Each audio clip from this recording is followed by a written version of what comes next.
Hello दोस्तों, good morning. स्वागत है एक बार फिर से आप सभी का एमजेटी एजुकेशन में। दोस्तों आज है 6 मई और आज की वीडियो में हम लोग बात करेंगे 6 मई 2024 के मोस्ट इंपोर्टेंट करंट अफेयर के क्वेश्चंस के बारे में। आज डिजिटल बोर्ड पर नहीं, आज ऐसे पीपीटी मोड में ही आप पढ़िए। शुरुआत करेंगे अपनी रिवीजन सेक्शन से। कल हम लोगों ने पढ़ा था विश्व प्रेस स्वतंत्रता दिवस मनाया गया 3 मई को। 8 ट्रिलियन रुपए का मार्केट कैप क्रॉस करने वाला भारत का दूसरा बैंक बन गया है आईसीआईसीआई बैंक। T20 विश्व कप में किस देश के क्रिकेट टीम ने का प्रायोजक अमूल होगा? तो वो अमेरिका और दक्षिण अफ्रीका का प्रायोजक अमूल होगा। इसके अलावा द हिंदू ने अंतर्राष्ट्रीय समाचार पत्र डिजाइन प्रतियोगिता में 3 पुरस्कार जीते हुए हैं। Best of show, best of sport page और best of double spread. Adani green energy को 5 अंतर्राष्ट्रीय बैंकों से कुल $400 मिलियन का फंड प्राप्त हुआ है।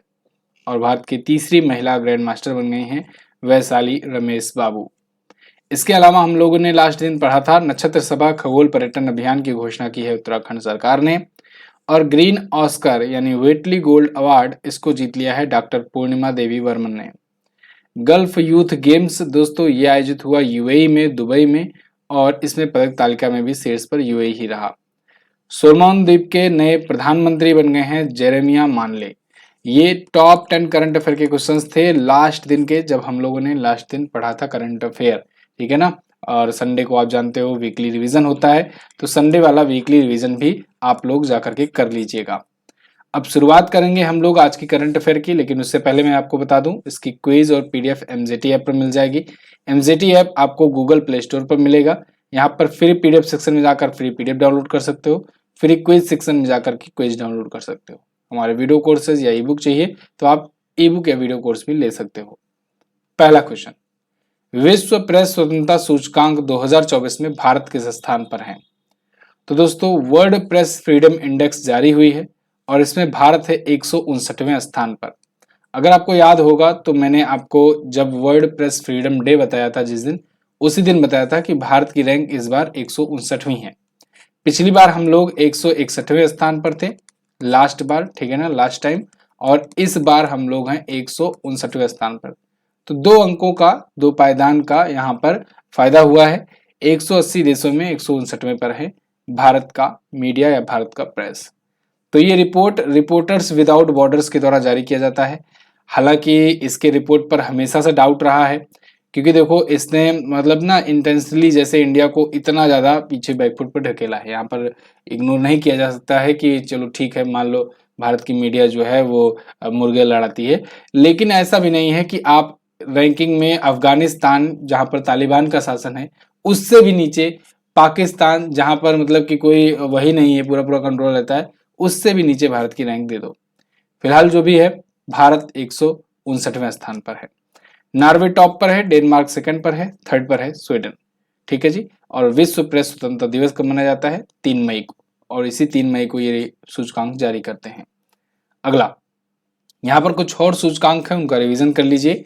जैसे अभी सबसे सस्ता पासपोर्ट की रिपोर्ट आई, इसमें भारत को दूसरा स्थान मिला है। टॉप पर इसमें यूएई था, यूएई, ठीक है ना, इस वाले सूचकांक में। विश्व साइबर सिक्योरिटी साइबर क्राइम सूचकांक में 10वें स्थान पर भारत आ गया है। हुरून की ग्लोबल यूनिकॉर्न इंडेक्स में तीसरे पर भारत है। विश्व डोपिंग रोधी एजेंसी रिपोर्ट में पहले पर है। और ईआईओ की बिजनेस एनवायरनमेंट रैंकिंग में 51वें स्थान पर भारत है। क्लियर है? आगे बढ़ते हैं। अगला, भारत के किस पड़ोसी देश ने अपने नोट पर विवादित नक्शा लगाया? तो दोस्तों अभी हाल ही में नेपाल ने अपने 100 रुपये के नोट पर एक विवादित नक्शा जारी किया है। विवादित नक्शा मतलब कि इसने अपना नक्शा उस पर डाला हुआ है। उसमें इसने भारत के उन 3 क्षेत्रों को दर्शाया हुआ है जिस पर भारत अपना क्लेम करता है और भारत का कब्जा भी है, और नेपाल उस पर अपना क्लेम करता है कि वो मेरा क्षेत्र है। ये 3 क्षेत्र हैं, लिपुलेख, लिम्पियाधुरा और काला पानी। इस पर मैंने आपको ये डिटेल में वीडियो दी है, आप ये जरूर देखिएगा जिससे आपको ये अच्छे से समझ में आ जाए। ये 100 रुपए का नोट है इसका, और इसमें इसने ये देखिए बैकग्राउंड में एक नक्शा अपना जारी किया हुआ है। तो यहीं पर इसने एक क्षेत्र दिखाया हुआ है, बेसिकली 3 क्षेत्र जो नेपाल अपना क्लेम करता है, जबकि वो भारत का क्षेत्र है, भारत का भी उस पर कब्जा है। तो ये नेपाल ऑब्वियस सी बात है उकसावे में आकर के करता है ऐसा चाइना के। ये जो क्षेत्र है दोस्तों ये यहाँ पर स्थित है, काला पानी, लिम्पियाधुरा और ये लिपुलेख दर्रा, ये इस जगह पर है कुछ स्थित, ठीक है ना। एक्चुअली में अगर आप वो वीडियो देखोगे तो आपको समझ में भी आ जाएगा, पूरा डिटेल मैंने आपको समझाया ही हुआ है। सुगौली की एक संधि हुई थी 1816 में। उसी सुगौली की संधि के तहत ये डिसाइड किया गया था कि भारत का और नेपाल का बॉर्डर क्या होगा। तो भारत और नेपाल के बॉर्डर को एक नदी बहती है, महाकाली नदी, उसी को लेकर के कर दिया गया था कि महाकाली नदी जैसे से जा रही है ना, तो उसके पूर्व वाला हिस्सा जो है वो नेपाल रख लो और पश्चिम वाला हिस्सा भारत का होगा। तो भारत में इधर उत्तराखंड राज्य पड़ता है। लेकिन दिक्कत यहाँ पर ये आ गई कि ये जो महाकाली नदी है ना, इसका उद्गम स्थान जो है ये दो टाइप से होता है। भारत का कहना यह है कि इसका उद्गम स्थान जो है ये काला पानी नाम का गांव है जो वहां से है, और यहीं पर लिपुलेख दर्रा पड़ता है, यहां से भी होकर आता है। अब जब भारत के अनुसार ये है उद्गम, तो इसका मतलब है कि सुगौली की संधि में जो कहा गया था कि पूर्व वाला क्षेत्र तुम ले लो, पश्चिम वाला हम, तो इसका मतलब ये पश्चिम क्षेत्र का ये लिपुलेख, काला पानी और लिम्पियाधुरा, ये इतना पोर्शन चला गया भारत के हाथ में, ये भारत का हिस्सा होना चाहिए और इस पर भारत का कब्जा भी है। अब नेपाल का कहना यह है कि नहीं नहीं, हमारे हिसाब से महाकाली नदी जो है वो लिम्पियाधुरा से निकलती है। जब लिम्पियाधुरा से निकलती है तो फिर से वही सुगौली संधि के अनुसार कि इसके पूर्व वाला क्षेत्र जो है ये हमारा है और पश्चिम वाला क्षेत्र इनका है, तो इस हिसाब से इसके इधर वाला पार्ट जो है ये नेपाल का होगा और यही माना जाएगा। तो ये डिस्प्यूट है बेसिकली इतने क्षेत्रों के लिए। यहाँ पर और थोड़ा सा जूम करेंगे तो इतना क्षेत्र आएगा, इसी को लेकर के ये डिस्प्यूट है, यही डिस्प्यूटेड एरिया है, लिम्पियाधुरा, लिपुलेख पास और काला पानी। समझ में आ गई बात? चलिए, और अच्छे से समझना है पूरा सुगौली की संधि वगैरह क्या थी तो आप ये वीडियो जरूर देखिएगा। और बाकी 100 रुपए के नोट पर इन्होंने ये विवादित नक्शा इसलिए जारी किया है जिससे नोट हर एक नागरिक के पास पहुंचती ही है, तो हर एक नागरिकों को नेपाल में पता चल सके कि ये उनके अनुसार उनका क्षेत्र है और भारत ने इस पर अवैध कब्जा कर रखा है, ये कहना है नेपाल का। क्लियर है? चलिए अगला, हाल ही में जीएसटी अपीलीय न्यायाधिकरण के प्रमुख कौन व्यक्ति नियुक्त किए गए? तो जीएसटी की अपीलीय न्यायाधिकरण का जो प्रमुख है वो नियुक्त किया गया है रिटायर्ड जस्टिस संजय कुमार मिश्रा को। संजय कुमार मिश्रा जो हैं ये हेड करेंगे जीएसटी अपीलेट ट्रिब्यूनल का, और जीएसटी अपीलेट ट्रिब्यूनल जो होता है ये बेसिकली जीएसटी संबंधित विवादों का निपटारा करता है। तो ये अगले 4 वर्षों तक या फिर अपने उम्र के 70 वर्ष पूरे होने तक ये कार्यकाल निभाएंगे retired justice Sanjay Kumar Mishra. Clear है? जीएसटी आया है, जीएसटी यानी गुड्स एंड सर्विसेज टैक्स, इसके बारे में मैं आपको हजारों बार बता चुका हूं, लेकिन फिर से सुनिए इंपॉर्टेंट पॉइंट्स। जैसे जीएसटी जो है ये एक प्रकार का इनडायरेक्ट टैक्स है। क्या है? इनडायरेक्ट टैक्स है। जब ये लाया गया तो 17 प्रकार के इनडायरेक्ट टैक्सेस को मर्ज करके ये एक टैक्स बनाया गया, इनडायरेक्ट टैक्स। ठीक है ना? अनुच्छेद 279 ए में ये भारतीय संविधान में ऐड किया गया। इसके लिए 122वां बिल लाया गया था और ये बिल जब संविधान में पेश हुआ तो पास होते होते ये भारतीय संविधान का टोटल जितने संशोधन हुए थे उसमें से 101वां संशोधन था जीएसटी का। ठीक है ना? मतलब बिल बहुत सारे होते हैं, पेंडिंग में पड़े होते हैं, कुछ ही पास हो जाते हैं, जो बिल एक्ट बन जाते हैं वो संशोधन हुआ। तो 101वां संशोधन था और बिल लाया गया था 122वां। अच्छा, भारत में लागू हुआ 1 जुलाई 2017 को मध्य रात्रि से, और भारत ये लागू करने वाला 161वां देश बना।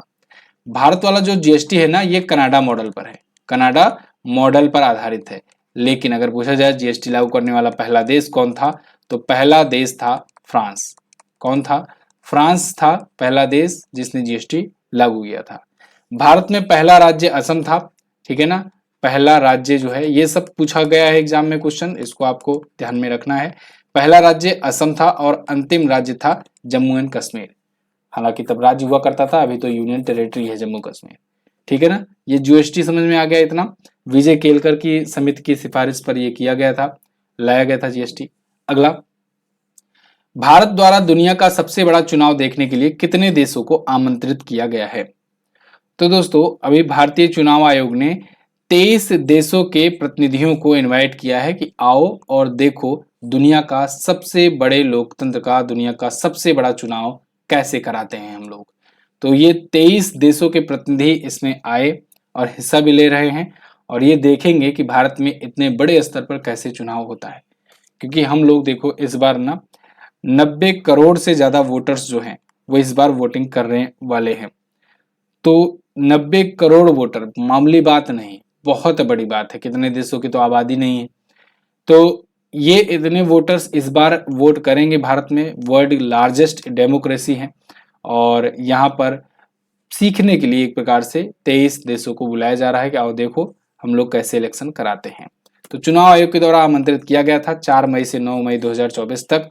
6 राज्यों में चुनाव की तैयारियां हुई, मतदान है, और इसमें बहुत सारे देश जो है शामिल हो गए हैं। मंगोलिया, रूस, ऑस्ट्रेलिया, मालदीव, बांग्लादेश, श्रीलंका, नेपाल, इजराइल, भूटान, ये सभी। ठीक है जी, मतलब बड़े छोटे सभी देश बुलाए गए हैं। हाँ, इसमें कुछ देश आपको नहीं देखने को मिलेंगे, जैसे अमेरिका हो गया, जैसे आपको और भी ऐसे कुछ कुछ देश देखने को मिलेंगे जो नहीं मिलेंगे। तो वो इसलिए नहीं बुलाया गया क्योंकि वहां पर ऑलरेडी चुनाव है, और उनको यहाँ पर अभी इसलिए नहीं बुलाया गया है। ठीक है, जैसे कनाडा होगा वो भी नहीं दिखेगा, अमेरिका नहीं दिखेगा, बाकी रूस दिखेगा आपको। तो भारतीय चुनाव आयोग ने इनवाइट किया हुआ है। अगला, आईसीसी पुरुष टी20 वर्ल्ड कप 2024 का आधिकारिक anthem out of this world जारी किया गया। ये किसके द्वारा तैयार किया गया है? इसको तैयार किया है दोस्तों सीन पॉल और सोका ने।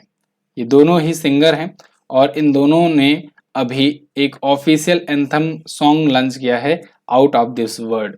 ये आईसीसी पुरुष टी20 वर्ल्ड कप के लिए होगा, जो कि अभी 1 जून से शुरू होने जा रहा है। 1 जून से शुरू होगा और ये चलेगा 29 जून तक 2024। ठीक है ना, तो मतलब अगले महीने से टी20 वर्ल्ड कप शुरू होने जा रहा है। कहां पर होगा? तो कई बार मैंने आपको बता दिया है, अमेरिका और वेस्ट इंडीज में होगा। ठीक है ना, तो ये दोनों बात याद रखना बहुत इंपॉर्टेंट है। तो ये दोनों जो हैं, ये दोनों सिंगर हैं, और इन्होंने official song anthem song release किया है आउट ऑफ दिस वर्ल्ड। और वैसे टी20 वर्ल्ड कप का ब्रांड एम्बेसडर किसे बनाया गया है? युवराज सिंह को बनाया गया है। युवराज सिंह को बनाया गया है। और अभी मैंने जल्द ही आपको बताया था कि अमूल जो है ये अमेरिका और दक्षिण अफ्रीका की टीमों को स्पॉन्सर करेगा। ठीक है जी, चलिए अगला। हाल ही में सुप्रीम कोर्ट के द्वारा बार एसोसिएशन कमेटी में महिलाओं के लिए कितने प्रतिशत सीटें आरक्षित की गई? तो सुप्रीम कोर्ट ने बार एसोसिएशन कमेटी में 33% सीटें महिलाओं के लिए आरक्षित कर दी हैं। ये अनाउंसमेंट किया गया है, और बिग अनाउंसमेंट है। Supreme court reserve 33% seat for women in bar association committee. ठीक है ना, बार एसोसिएशन क्या होता है? जो वकीलों का एक एसोसिएशन होता है ना, उसको कहते हैं बार एसोसिएशन। तो उसके लिए बाकायदे चुनाव वगैरह भी होते हैं, आप सब जानते हो। तो 33% सीटें अब उसमें महिलाओं के लिए रिजर्व होंगी। ठीक है, तो कार्यकारी समिति में 9 में से न्यूनतम 3 पद, और वरिष्ठ कार्यकारी सदस्य में 6 में से 2 पद महिलाओं के लिए आरक्षित होंगे। जस्टिस सूर्यकांत और केवी विश्वनाथ की पीठ ने महिला वकीलों को आरक्षण देने के लिए यह आदेश पारित किया हुआ है। आगे, अमेरिकन एक्सप्रेस कंपनी ने कहां पर 10 लाख स्क्वायर फुट क्षेत्र में अपना अत्याधुनिक कार्यालय परिसर स्थापित करने की घोषणा की है? तो अमेरिकन एक्सप्रेस एक बहुत ही मशहूर कंपनी है। इसने अभी हाल ही में गुरुग्राम हरियाणा में 10 लाख स्क्वायर फुट क्षेत्र में अपना एक लेटेस्ट ऑफिस परिसर स्थापित करने की घोषणा की हुई है। यहाँ पर आप आर्टिकल देख पाओगे, American Express to open state of the art campus in India as it ramp up presence in the region. इस रीजन में अपना प्रेजेंस बढ़ाने के लिए ये अपना ऑफिस खोल रहे हैं। हालांकि इससे पहले इनके दिल्ली, मुंबई, बेंगलुरु, चेन्नई, पुणे में ऑफिसेज हैं, लेकिन गुरुग्राम क्षेत्र में भी अपना बहुत बड़ा ह्यूज ऑफिस डाल रहे हैं। अमेरिकन एक्सप्रेस एक कंपनी है जो अमेरिकी बैंक होल्डिंग देखती है, वित्तीय सेवाएं प्रोवाइड करती है, क्रेडिट कार्ड, डेबिट कार्ड वगैरह वगैरह भी ये प्रोवाइड करती है। अमेरिकन एक्सप्रेस की स्थापना 1850 में हुई थी। हेडक्वार्टर न्यूयॉर्क में है। अध्यक्ष और सीईओ हैं स्टीफन जे स्केवेरी। क्लियर। अगला, कांस फिल्म फेस्टिवल में किस अभिनेत्री को मानद पाम डियोर पुरस्कार प्रदान किया जाएगा? Very very most important question. मानद पाम डियोर का खिताब ये कांस फिल्म फेस्टिवल में दिया जाएगा किसे? ये दिया जाएगा मेरिल स्ट्रिप को। मेरिल स्ट्रिप आपको यहाँ पर आर्टिकल में भी दिख जाएंगी। Meryl Streep set to receive Cannes honorary Palme d'Or. ये सबसे प्रतिष्ठित पुरस्कार माना जाता है कांस फिल्म फेस्टिवल का। तो सबसे प्रतिष्ठित पुरस्कार पाम डियोर पुरस्कार इनको मिल रहा है। 77वां संस्करण होने जा रहा है, कांस फिल्म फेस्टिवल का बेस्ट अभिनेत्री का भी खिताब ये पा चुकी हैं। 1989 में इनको बेस्ट एक्ट्रेस का अवार्ड मिला था कांस फिल्म फेस्टिवल में, और आज देखो इनको पाम डियोर भी मिल रहा है। पाम डियोर बेसिकली आप समझ लो एक प्रकार से लाइफ टाइम अचीवमेंट टाइप का एक पुरस्कार दिया जाता है, पूरे लाइफ के अचीवमेंट को देखते हुए सबसे बड़ा पुरस्कार माना जाता है इसका, ठीक है ना। तो कांस फिल्म फेस्टिवल 1955 में शुरुआत किया गया था। अगला, अप्रैल 2024 में कहां के पत्रकारों को यूनेस्को गिलेर्मो कैनो पुरस्कार दिया गया? ये भी इंपॉर्टेंट क्वेश्चन है। यूनेस्को गिलेर्मो कैनो पुरस्कार ये दिया गया दोस्तों फिलिस्तीन के पत्रकारों को। अभी हाल फिलहाल में फिलिस्तीन के जो रिपोर्टर्स हैं उनको बुला करके सम्मानित किया गया। 92 Palestinian journalist killed in Israel war, 92 फिलिस्तीनी जो जर्नलिस्ट हैं वो मारे गए इजराइल वार में, और इसको देखते हुए UNESCO award press freedom prize to reporters covering Gaza conflict, इसको देखते हुए यहाँ पर दिया गया है अवार्ड, ठीक है ना। जब हमास और इजराइल का जब युद्ध शुरू हुआ बीच में, तो उसमें बहुत सारे फिलिस्तीनी पत्रकार जो हैं वो वार की चपेट में आ गए और मारे भी गए। तो उनको सबको भी सम्मानित करने के लिए, और भी जो अभी वर्किंग में हैं उनको भी सबको सम्मानित किया गया है इस पुरस्कार से। यूनेस्को के द्वारा ये पुरस्कार दिया जाता है, ये बात ध्यान रखना, यूनेस्को गिलेर्मो कैनो पुरस्कार, ठीक है जी। 1997 से शुरुआत हुआ था, और अगर पूछा जाए कि किसके सम्मान में दिया जाता है तो आप बताओगे एक कोलंबिया के पत्रकार थे गिलेर्मो कैनो इस्जा, उन्हीं के नाम में यह पुरस्कार शुरू किया गया। क्लियर है ना। आगे, आज का लास्ट क्वेश्चन, एनपीसीआई ने किस देश में यूपीआई जैसी भुगतान प्रणाली विकसित करने के लिए समझौता किया है? तो एनपीसीआई ने हाल फिलहाल में नमीबिया के साथ समझौता किया है यूपीआई जैसे ही पेमेंट सिस्टम वहां पर जनरेट करने के लिए। आप जानते हो यूपीआई ने इंडिया में क्रांति ला दी है पेमेंट सिस्टम में, और डिजिटल पेमेंट सिस्टम में ये क्रांति भारत दुनिया भर में फैला रहा है। तो अभी इसी तर्ज पर नमीबिया में भी ऐसे एक समझौता हुआ है, वहां पर एनपीसीआई की जो इंटरनेशनल वाली यूनिट है, या जिसे हम लोग कहते हैं एनआईपीएल यानी एनपीसीआई इंटरनेशनल पेमेंट लिमिटेड, तो इसने नमीबिया में जाकर के बैंक ऑफ नमीबिया के साथ समझौता किया, और वहां पर उनके लिए वहां का यूपीआई विकसित करने के लिए डील करी। बेसिकली अपना यूपीआई का जो अपना एक मॉडल होगा वो प्रोवाइड करेगा, ठीक है। एनपीसीआई यानी कि national payment corporation of India, स्थापना इसकी 2008 में हुई थी। मुंबई में हेडक्वार्टर है, एमडी और सीईओ हैं दिलीप अस्बे। आप इससे पहले जानते हो फ्रांस, नेपाल और मालदीव, बहुत सारे देश जो हैं वो यूज कर रहे हैं यूपीआई अब आज के टाइम पर तेजी से, ठीक है जी। चलिए, तो ये थे टॉप 10 करंट अफेयर के क्वेश्चंस जिनका आपने बेहतरीन तरीके से पढ़ाई करी, और उसके पहले हम लोगों ने रिवीजन भी किया था कल का। वीडियो आपको कैसी लगी है आप लोग कमेंट करके जरूर बताइएगा। इसके अलावा कल मैंने जो आपसे क्वेश्चन पूछा था उसका आंसर देख लीजिए। आईक्यू एयर की रिपोर्ट के अनुसार भारत का शहर नई दिल्ली किस स्थान पर है? तो ये दूसरे पर है। बहुत लोग कमेंट कर रहे थे कि सर अभी तो मैंने देखा कि बिहार का कोई शहर है वो टॉप पर है, फिर अलग अलग शहर आता है टॉप पर। तो देखो ये आईक्यू एयर है ना, जो ये हर महीने, दूसरे महीने, तीसरे महीने रिपोर्ट जारी करता रहता है। तो इस बार जो जारी किया है इसमें नई दिल्ली जो है ये दूसरे स्थान पर है, पहले पर काठमांडू है, ये बात ध्यान रखना। और ये वाली रिपोर्ट जो है ये जारी की गई है, ये राजधानियों को लेकर के जारी की गई है, ठीक है ना। कभी कभी भारतीय शहर को लेकर के कभी ये जारी करता है, तो अलग अलग रिपोर्ट होती है, अलग अलग टाइटल के साथ होती है, उसको ध्यान से आप देखोगे तो आपको अंतर समझ में आ जाएगा।